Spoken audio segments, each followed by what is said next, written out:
Hi, I'm Eugene Ong from Mr. Puva's class, and I'm in the same group as Sudarshan. So today we'll be learning about shell method. So what is shell method? Shell method is actually finding volume using the cylindrical cell. Hi, today I'll be teaching. Hi, I'm Eugene Ong, and I'm from Mr. Puva class. I'm in the same. Hi, I'm Eugene Ong, and I'm from Mr. Puva's class. I'm in the same group. I'm now. What the fuck? Hi, I'm Eugene Ong, and I'm in the same class. Hi, I'm Eugene Ong, and I'm in the same group as. Hi, I'm Eugene Ong, and I'm in the class of Mr. Puva, which is Maths 172, Calculus 2. And I'm also in the same group as Sudarshan. So today I'll be teaching you shell method, which is actually chapter 6.2 of chapter 6. So what is shell method? Shell method is actually finding volumes using cylindrical shells. Shell method is one of the three methods that we have learned in chapter 6. What is the first two methods? They are actually this and washer method. So today we'll be teaching shell method. Let's start off with a very simple and basic example. So the first example, and the only example which I'm giving you, is y equals to square root of x. So this is the graph of this. So according to the question is, the region is bounded by the curve y equals to square root of x. The line x equals to 5 and the x-axis is revolved about the x-axis. Find the volume. So they said they've given you three things. They said the line x equals to 5, which is one of the coordinates, y equals to square root of x, which is the graph, and it says that you're supposed to find the volume, which is supposed to revolve around about the x-axis. So let's start off with the volume about x-axis. So when we have x-axis, the radius is actually equals to y. Why do I say radius is actually equals to y? Because the thing is, when you're supposed to find x-axis, it's actually in a simple way to put it, it's the directly opposite of x. So it means it's equals to y. So when height, this is the new thing which is most exceptional from other methods, which is the this and washer method. This and washer methods, you get the radius and you apply into the formula and you get the answer. But for this, you have to apply the height. Okay, how do you find the height? First of all, you have the height, you have the first thing, which is the coordinate which is given to you, which is 5, which is where they're given x equals to 5. So y minus y square.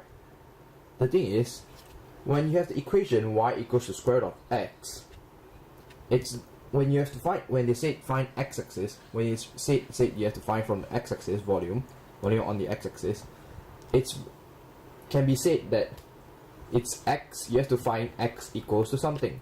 So when x equals to something, it's very simple to say that x is actually equals to y squared. As it's a square root here, if you bring it to the other side, it's actually x equals to y squared, sorry. So therefore, the volume here is actually equals to, why would I say it's actually integration of 2 pi. The thing is, the formula is actually volume equals to integration of 2 pi times with the radius, which is actually the y, and the height, which is 5 minus y squared. So when you get it all together and integrate it, will be actually equals to 2 pi integrate, where you bring the 2 pi out, so the y will be left inside there. So when the y expands into 5 minus y squared, it becomes 5 minus y cubed. So when you do it further and integrate it, you'll get 5y squared over 2 minus y to the power of 4 over 4. Close the bracket, and 5, square root of 5 and 0. So we integrate it further, you get 2 pi, then over here square the bracket, and 5 times with 5, because as when you put square root of 5 inside here, square times with square root is actually equals to 0. So square root and square cancels off each other. That's why it's only equals to 5. That's why 5 times 5 over 2. And then why do I get 25? Because the thing is, when you put square root of 5 inside to the power of 4, when take square it cuts off with the square root. So you're left with 5 to the power of 2. So when the 5 power of 2 is actually equals to 25. So it's 25 over 4. And 0, because when you put 0 into everything here, it's actually equals to 0, everything together. So when 25 over 2 minus 25 over 4, you get 25 over 4. So 25 over 4 times with 2 pi, you get 25 over 2 of units cubed. So let's move on to y-axis. So y-axis.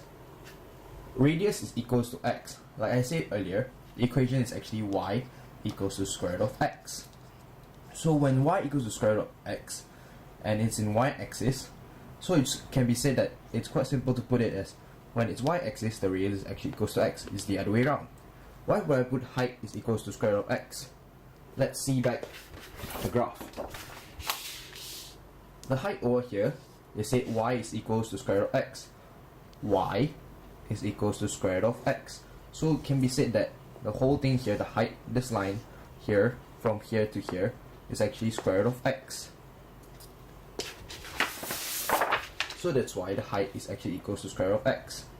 Therefore, when the volume comes about, so let's go back to the formula again. It's integration of integration of 2 pi and times with the radius and times with the height.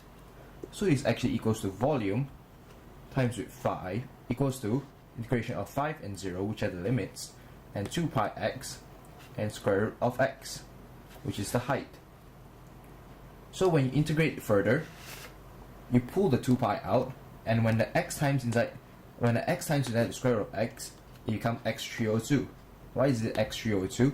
It's because x is actually 1 to the power of 1, and square root of x is actually equals to x to the power of half.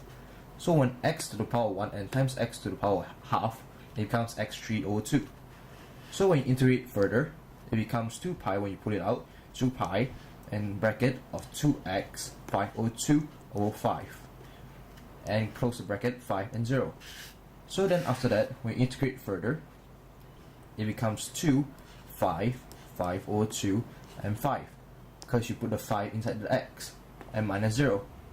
So since it's not a very perfect equation, so it turns out to be 2 pi, and then when you times all together, you get the decimal point, which is actually 22.361, and when you times it out 2, you get 44.721 pi units cubed.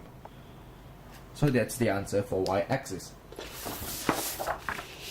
So I hope that you learned something from this shell method, and I hope you enjoy the video. Thank you.